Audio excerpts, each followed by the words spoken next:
दोस्तों अगर आप इस वीडियो को एंड तक देख लेंगे तो मैं आपको गारंटी देता हूँ आप अपने लिए एक बहुत ही अच्छा म्यूचुअल फंड चुन सकते हैं। बहुत सारे फंड हाउसेज हैं, बहुत सारे म्यूचुअल फंड हैं, तो आपके लिए कौन सा फंड हाउस या कौन सा फंड अच्छा है म्यूचुअल फंड, ठीक है, तो वो आप ढूंढ सकते हैं जो इस वीडियो है अगर आप पूरा देखते हैं तो।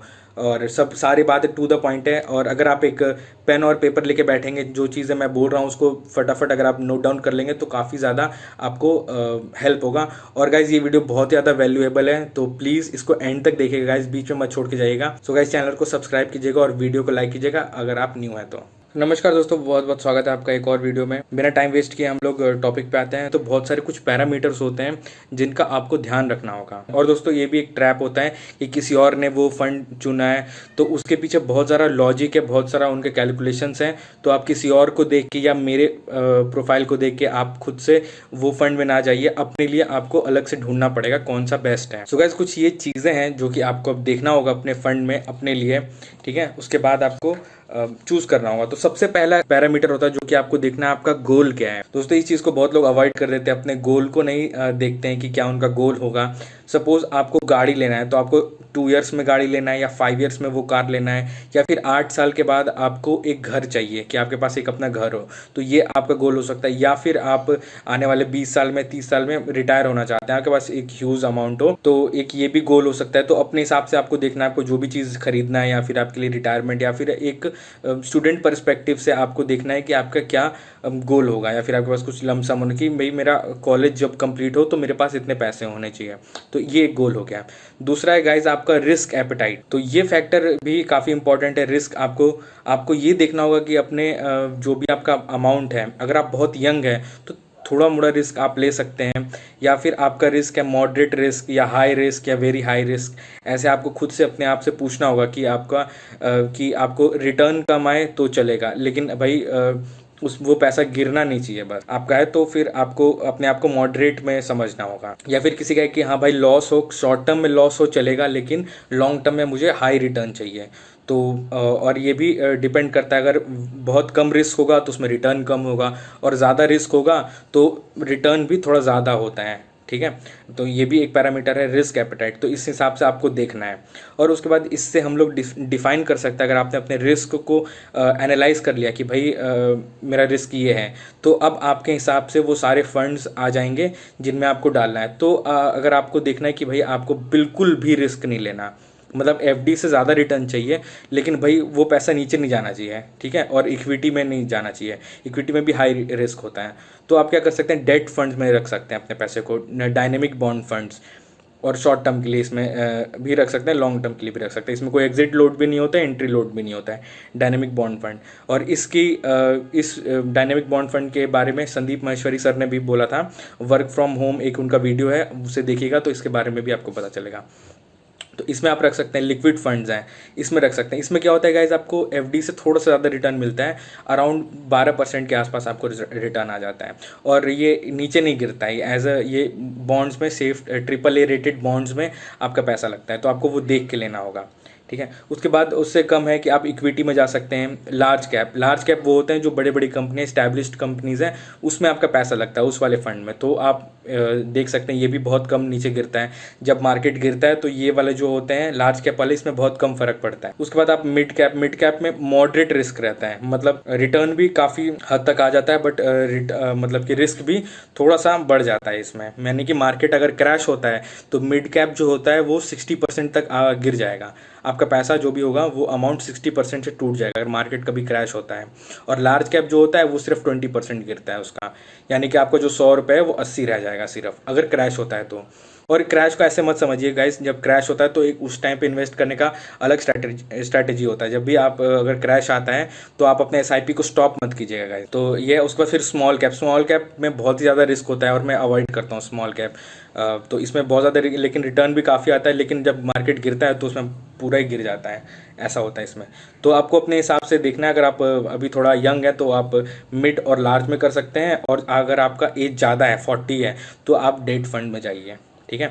तो आपने गोल डिसाइड कर लिया 5 साल के लिए मेरे को करना है, रिस्क देख लिया कि भाई मॉडरेट रिस्क है। उसके बाद गाइज आपको गूगल पे जाना है, और ऐसे सर्च करना है 5 star rated large cap mutual fund in money control. तो आपके सामने कुछ इस तरीके का वेबसाइट खुल जाएगा। इसमें आप देख सकते हैं ये 4 से 5 स्टार वाले वेबसाइट है, सिर्फ इनमें इन्वेस्ट कीजिएगा इस, ठीक है। अभी सिर्फ ये स्टार को नहीं देखना है, बट हम लोग एक पैरामीटर ले रहे हैं तो इसलिए कि हमें ये चीज़ तो देखना होगा अभी स्टार्टिंग में, सिर्फ ए स्टार नहीं देखना, बट ये इसको कंसिडर करना है। तो सिर्फ 4 और 5 स्टार वाले को आप छांट लीजिए और बाकी सबको हटा दीजिए। तो ऐसे आपको मिड कैप में करना है, ऐसे आपको स्मॉल कैप में करना है, ऐसे आपको डायनेमिक बॉन्ड फंड्स में करना है। और दोस्तों मनी कंट्रोल के साथ साथ आपको ये क्रिस्टल के वेबसाइट पे आना है और यहाँ पे आप देख सकते हैं मैंने डायरेक्ट प्लान चूज़ किया है और उसके बाद आप यहाँ पे स्कीम सिलेक्ट कर सकते हैं अपने हिसाब से, फंड हाउस सिलेक्ट कर सकते हैं, लार्ज कैप मिड कैप जो भी आपको सिलेक्ट करना है आप यहाँ पे सिलेक्ट कर सकते हो। ये भी काफ़ी अच्छा वेबसाइट है और यहाँ पे भी आपको सारा रेटिंग और हर चीज़ एनालिसिस अच्छे से मिल जाता है। आप यहाँ पे देखिए लिस्ट, लार्ज मिड कैप हर कैटेगरी के आपको अच्छे से मिल जाता है। तो यहाँ पे भी आप चेक कर सकते हैं गाइस, ये भी बहुत अच्छा वेबसाइट है और यहाँ पे आपको चेक करना ही चाहिए अपने फंड के बारे में। इसके साथ साथ आप वैल्यू रिसर्च में भी चेक कर सकते हैं गाइस। सो नेक्स्ट स्टेप है गाइस जो कि आपको चेक करना है कि क्या आपके फंड ने पिछले 5 साल में या 6 साल में इंडेक्स को बीट किया है कि नहीं। हर कैटेगरी का एक अलग इंडेक्स होता है, जैसे कि आप किसी को भी फंड को किसी से भी कंपेयर नहीं कर सकते हैं, हर फंड का एक अलग आइडियोलॉजी होता है, बट उस फंड के कैटेगरी के इंडेक्स को क्या वो बीट किया है कि नहीं किया है ये आपको देख। सो जैसे कि अगर आप लार्ज कैप देख रहे हैं, ठीक है, अगर आप लार्ज कैप का कोई भी फंड को एनालाइज करने की कोशिश कर रहे हैं तो आपको देखना है कि क्या वो अपने इंडेक्स यानी कि सेंसेक्स होगा उसका इंडेक्स, तो क्या उसने सेंसेक्स को बीट किया है या नहीं किया है। तो इसी तरीके से सबका अलग अलग एक बेंचमार्क होता है, उस बेंचमार्क को आपको देखना होता है। वो अभी जब हम लोग प्रैक्टिकल करेंगे ऐसा तो आपको समझ में आ जाएगा मैं किसके बारे में बात कर रहा हूँ। उसके बाद गाइस आपको देखना है कि अपने ड्यूरेशन कि आप उस पीरियड को कितने अपने जो फंड है आपका उसको आप कितने साल के लिए आपको लॉक करना है, ठीक है। आपको कितने साल की, जैसे कि बेसिकली इसका फ़ायदा तब होता है जब आप लॉन्ग टर्म के लिए इसमें लगाते हैं अपना पैसा। जैसे कि अगर आपने 20 ईयर्स 30 ईयर्स के लिए अगर इसमें इन्वेस्ट रहें तो आप कंपाउंडिंग के पावर का फ़ायदा उठा सकते हैं। और आपका जो फंड है जो भी आपने चूज़ किया वो अपने कैटेगरी एवरेज अपने सारे कैटेगरी में उसका कैसा उसका रिटर्न है। जैसे कि जो भी फंड हाउस आपने चूज़ किया, सपोज आपने एक्सिस बैंक चूज किया म्यूचुअल फंड, तो अपने उसके और भी बहुत सारे फंड होंगे, जो आपका फंड है वो बाकी फंड से आपका फंड ने कितना अच्छा रिटर्न किया, कितना अच्छा परफॉर्मेंस किया, तो ये भी चीज़ आपको देखना है। उसके बाद एक बहुत इंपॉर्टेंट फैक्टर है जो आपको ध्यान में रखना है, वो है एक्सपेंस रेशो। ये बहुत ही इंपॉर्टेंट है गाइस। इसमें एक्सपेंस रेशो क्या होता है गाइस कि जो आपने पैसा दिया उसे, वो फंड मैनेजर को, ठीक है, तो वो फंड मैनेजर आपके पैसे को मैनेज कर रहा है, इधर उधर कर रहा है या फिर उस अपने फंड हाउस को मेंटेन कर रहा है, तो उसके लिए वो थोड़ा सा फीस चार्ज करता है। तो ये होता है एक्सपेंस रेशो। अगर आपके जो म्यूचुअल फंड है उसके अगर नेम में अगर रेगुलर आता है, रेगुलर याद रखिएगा, रेगुलर, ठीक है, हर फंड का एक रेगुलर भी आता है, डायरेक्ट भी आता है। पहले सिर्फ रेगुलर था, लेकिन अब सेबी ने रूल बना दिया कि नहीं, सबको एक डायरेक्ट प्लान भी रखना है। तो अब उसमें रेगुलर है तो उसमें 2% हो जाता है एक्सपेंस रेशो, ठीक है। और जो डायरेक्ट होता है जिसके नेम में डायरेक्ट ग्रोथ प्लान, ये चीज़ होना चाहिए बिल्कुल, डायरेक्ट ग्रोथ, ये 2 वर्ड आपके फंड में होना चाहिए, रेगुलर बिल्कुल भी नहीं होना चाहिए, ठीक है। इसके बारे में बाद में बात करेंगे, लेकिन अब मैं बताता हूँ कि क्या होता है कि इसमें जो 2% 1% जो होता है वो तो फंड हाउस लेता है और 1% बीच का आदमी ले लेता है। जैसे कि सपोज आप किसी ऐप से कर रहे हो तो वो ऐप वो पैसा ले लेगा, ठीक है, वो उस चीज़ को मैनेज करने के लिए। तो उसको क्यों हम लोग वेस्ट करना, वो 1% का जब 30 साल के लिए अगर पीरियड के लिए कर रहे हैं, 35 साल के लिए, तो वो जो 1% है ना, आप विश्वास नहीं मानोगे, क्योंकि आपका पैसा कंपाउंड हो रहा है तो वो 1% भी कंपाउंड होता है, वो भी लाखों में आ जाता है उसका वैल्यू। तो उसको बचाने के लिए आप क्या कर सकते, जो भी फंड चूज करें वो डायरेक्ट वाला चूज कीजिए। उसके बाद गाइज आपको एक और चीज़ अपने फंड को चेक करना है कि आपके फंड ने नेगेटिव रिटर्न दिया है कि नहीं दिया है तो कौन से ईयर में दिया है। इस चीज़ का आपको बहुत ध्यान रखना होगा। नेगेटिव रिटर्न भी बहुत मायने रखता है।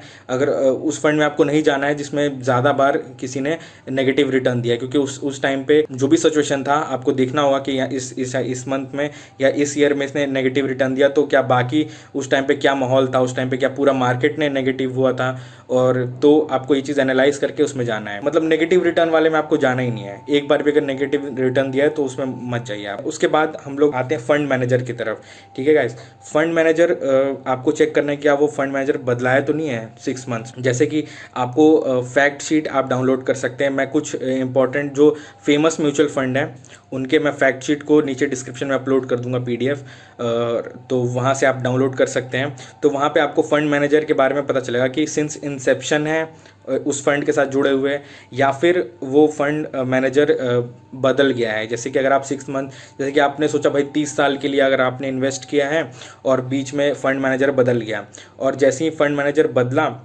तो क्या होगा कि आपके परफॉर्मेंस में दिक्कत आ रहा है, आपका कंटिन्यूसली नेगेटिव रिटर्न आ रहा है, तो आपको सोचना पड़ेगा कि भाई आपको ये फंड को स्विच करना होगा, ठीक है, या फिर बदलना होगा या फिर कुछ भी करना होगा। तो ये फंड मैनेजर पे भी अपना ट्रैक रखिएगा। जैसे जब भी आप ले रहे हैं उस फंड मैनेजर को आप लिख लीजिए कि हाँ भाई इस मंथ में ये है, और हर महीने आपको अपने म्यूचुअल फंड का फैक्ट शीट आएगा, तो वहाँ से आप डाउनलोड करके देख सकते हैं उनके लिस्ट को। अब गाइस एक पैरामीटर आपको चेक करना है अपने म्यूचुअल फंड में कि आपको 1 साल का रिटर्न नहीं देखना है।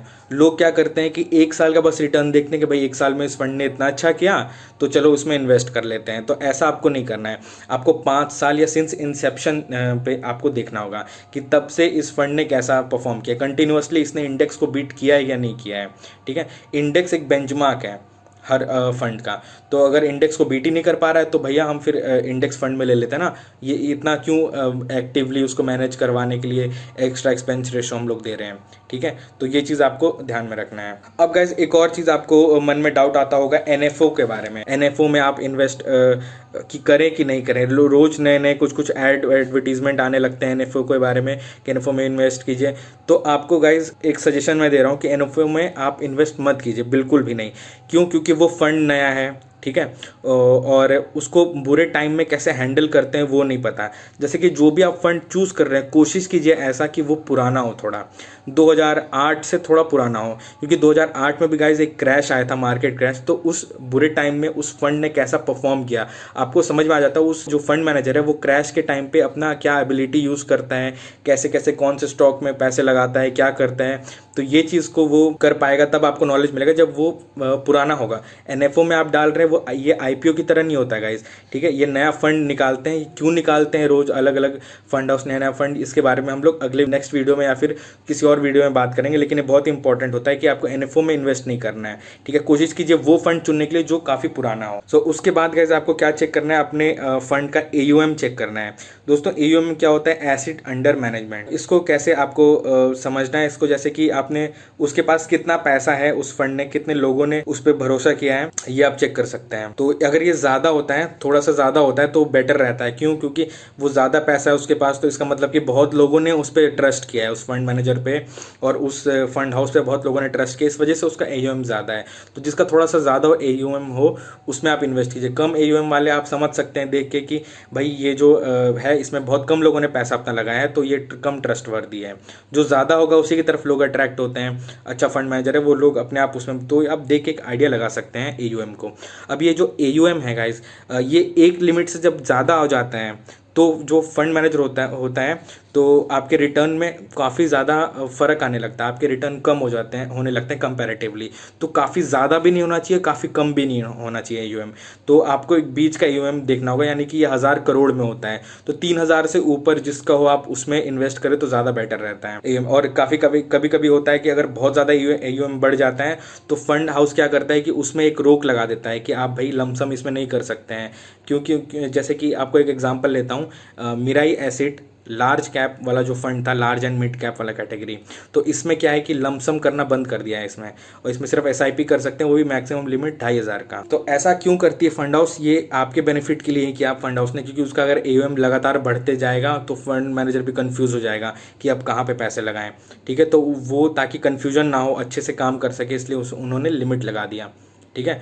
तो अब ये फंड हाउस अच्छा था, इस वजह से इन्होंने लिमिट लगाया कि भाई मैं उतना ही ले रहा हूँ पैसे जितना मैं मैनेज कर सकता हूँ, उससे ज़्यादा मैं ले ही नहीं रहा। तो ये एक अच्छी बात थी उस फंड की। लेकिन कोई कोई फंड होते हैं वो रोक ही नहीं लगाते हैं, वो उतना आ रहा है आने दो ऐसा करते हैं। तो इसके भी बहुत सारे एग्जाम्पल हैं, तो ये हम लोग लास्ट में डिस्कस करेंगे या फिर अगले वीडियो में कि ऐसे कौन से हैं जो कि बिल्कुल भी रोक नहीं लगा रहे हैं, अच्छे फंड्स हैं लेकिन वो AUM उनका बढ़ते जा रहे हैं। तो ये चीज़ आपको चेक करना है। अब आपको एग्जिट लोड देखना है। बहुत सारे ऐसे फंड होते हैं जिनमें बहुत ही कम एग्जिट लोड होता है, ठीक है। डेट फंड होते हैं उसमें कोई एग्जिट लोड नहीं होता। लिक्विड फंड होते हैं उसमें 1 हफ्ते से पहले अगर आप निकाल लेते हैं तो उसमें एग्जिट लोड लगता है। लेकिन जो म्यूचुअल फंड होते हैं मेनली उसमें आपको देखना है एग्जिट लोड।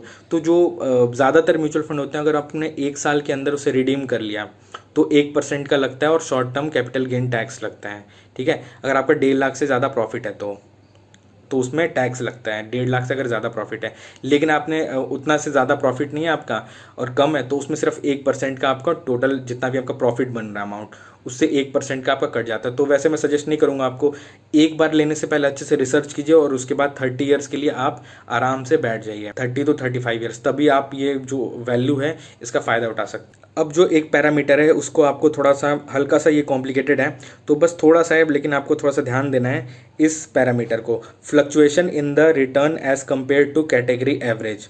इस पे आपको ध्यान देना है कि जो भी आपका फंड है वो कितना फ्लक्चुएट होता है अपने पूरे कैटेगरी में, जब भी कुछ भी क्रैश आता है, कुछ भी होता है, तो ये काफ़ी इंपॉर्टेंट चीज़ है, तो ये आपको देखना होगा। क्वांटिटेटिव रेशोज़ के बारे में अब मैं बात करूंगा म्यूचुअल फंड के, तो ये भी आपको देखना होगा, इससे आपको पता चलेगा कि वो फंड कितना सेफ है। तो सबसे पहले आपको बीटा उसका चेक करना पड़ेगा, उसका अल्फा चेक करना होगा, ठीक है। इसके क्या मीनिंग्स होते हैं वो अगले वीडियो में मैं बताऊंगा, ये वीडियो काफ़ी लंबा हो गया ऑलरेडी, तो उसके क्या मीनिंग्स होते हैं वो मैं अलग से वीडियो में आपको बताऊंगा। उसके बाद आपको स्टैंडर्ड डेविएशन देखना है, ठीक है guys, downside deviation, downside standard deviation आपको देखना है। उसके बाद डाउनसाइड रेशो, अपसाइड रेशो देखना है और ड्रॉडाउन देखना है। ड्रॉडाउन के बारे में एक छोटा सा मैं इंपॉर्टेंट चीज़ तुम्हें बता देता हूँ कि जब मार्केट क्रैश हुआ तो उसका इंडेक्स कितना गिरा। जैसे कि आपने एक्सिस ब्लू चिप वाले में इन्वेस्ट किया हुआ था और मार्केट क्रैश हो गया, ठीक है, तो मार्केट गिरा 27,000 पॉइंट से, ठीक है, और उस कंपैरिजन में आपका फंड कितना गिरा, क्या आपका फंड कम गिरा? अगर कम गिरता है उससे ड्रॉडाउन में